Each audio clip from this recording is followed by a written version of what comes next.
Halo, Assalamualaikum warahmatullahi wabarakatuh. Teman-teman, ya banyak orang yang mencari apa itu luka dekubitus. Ya banyak mencari informasi tentang luka dekubitus. Jadi kita bahas saja ya, biar tahu informasi ini. Jadi luka dekubitus itu dikenal juga dengan luka tekan ataupun pressure ulcer. Luka dekubitus adalah luka terbuka pada permukaan kulit. Biasanya terjadi pada pasien yang mengalami gangguan pergerakan ataupun mobilitas. Bila teman-teman ataupun keluarga ya seandainya ada mengalami masalah gangguan pergerakan, hambatan pergerakan ya mobilitas, jadi pada pasien yang tirah baring ya ataupun bed rest yang terlalu lama, ya ini bisa menemui masalah luka dekubitus. Jadi kita akan membahas cara mencegah dan merawat luka dekubitus.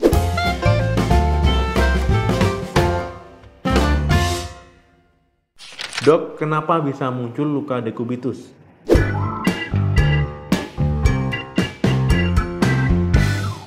Jadi ada beberapa kondisi ya teman-teman, di mana pasien ataupun penderita ya ini mengharuskan mendapatkan perawatan sambil tirah baring ya ataupun bed rest. Nah ini biasanya dialami oleh pasien-pasien yang lumpuh ya ataupun sedang koma ataupun mengalami masalah medis tertentu. Mereka yang menjalani perawatan tirah baring ataupun bed rest ini, apalagi dalam kurun waktu yang lama, ini lebih rentan ya mengalami luka dekubitus. Jadi teman-teman, ya luka dekubitus itu bisa muncul ya. Nah, ketika jaringan tubuh kita itu melawan permukaan yang keras, apalagi dalam kurun waktu yang lama dan satu posisi pula.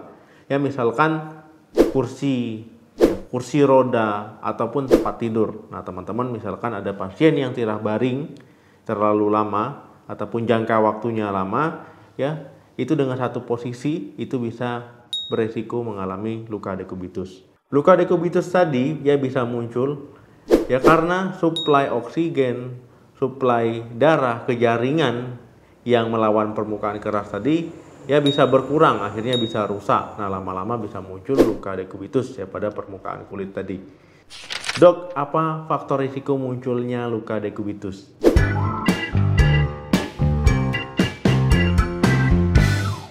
Yang pertama itu imobilitas. Ya biasanya pada pasien yang mengalami gangguan pergerakan ya ataupun lumpuh. Yang kedua, menghabiskan waktu yang lama di kursi roda ataupun di ranjang. Yang ketiga, ya biasanya lebih rentan ataupun berisiko pada usia lanjut. Ya bukan berarti usia muda tidak bisa, tapi memang usia lanjut itu lebih rentan. Yang keempat, kurangnya asupan nutrisi. Ya nutrisi tidak terpenuhi, begitu juga dengan cairan ya, kekurangan cairan. Yang kelima, adanya riwayat diabetes mellitus. Dok, area mana yang sering muncul luka dekubitus?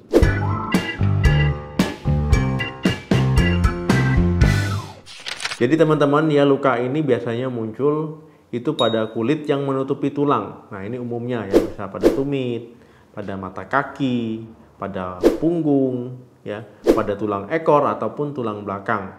Nah betis juga bisa. Dok, apa ciri-ciri luka dekubitus?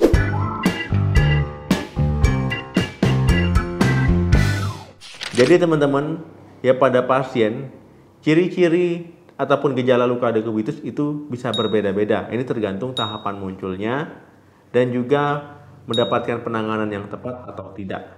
Nah, jadi ada beberapa ya ciri-ciri tahapan munculnya luka dekubitus yang perlu teman-teman ketahui.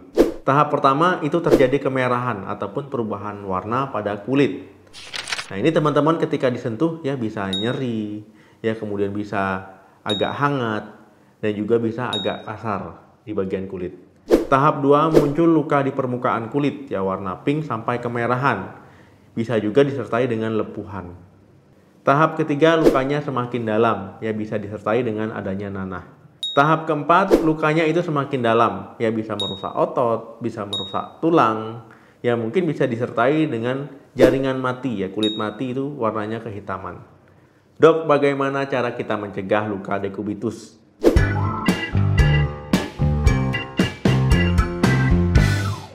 Yang pertama, jangan menggosok terlalu keras bagian yang beresiko yang mengalami luka itu saat mandi. Nah, jadi saat mandi gosoknya itu sewajarnya saja pelan-pelan.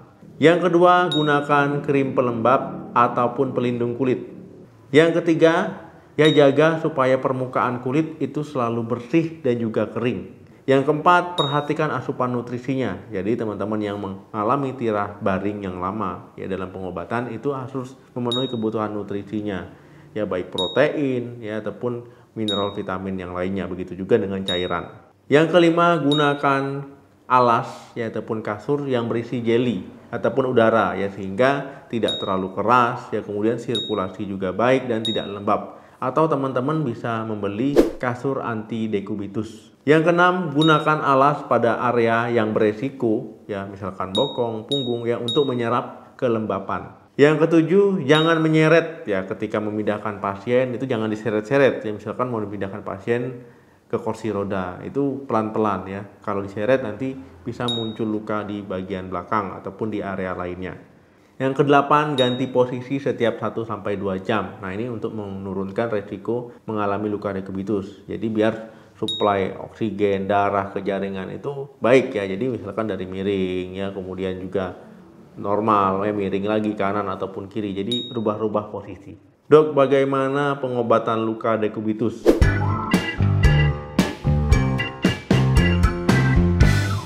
Yang pertama itu mengubah posisi tubuh.